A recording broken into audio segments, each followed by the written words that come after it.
There have been so many philosophers who have given so much importance to objectivity to the point they consider subjectivity to be on second number.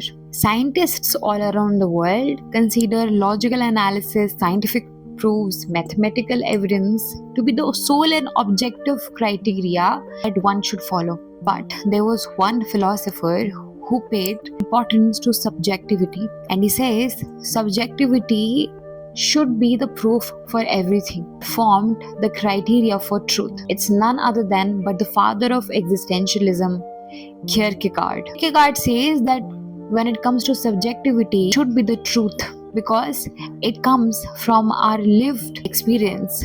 It comes from our passion. It comes from relativity. It's not something which is factual like objectivity, something which is detached, never feel to, and something for which you always have to obey to some kind of external authority. He says that subjectivity should be celebrated. And one of the closest examples which he gave was that of religion.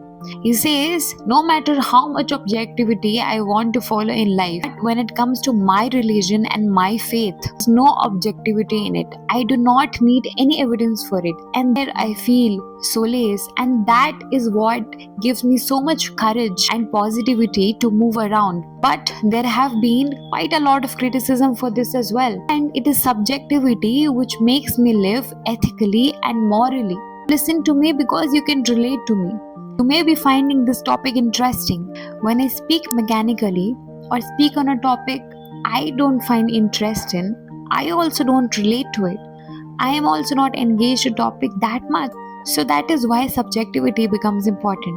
But then there are its criticisms as well. If you give subjectivity so much importance, it is very important for you to live an objective life. How come this irony? It's irony because subjectivity has been celebrated as objectivity. Then you better lead a life which is worth following. Steering as ethical. So this would become objectivity just because this is something about which I'm very passionate about. So I would tell everyone to steer. This can't be objective. I deliver speeches on subjectivity and I consider subjectivity to be of so much importance, then I better live an ethical and responsible life because I live a life to which I feel most attached to, something that I'm very passionate about, then I must deliver an example which should become a paradigm for everyone. What do you think about it? Thank you so much for listening to me.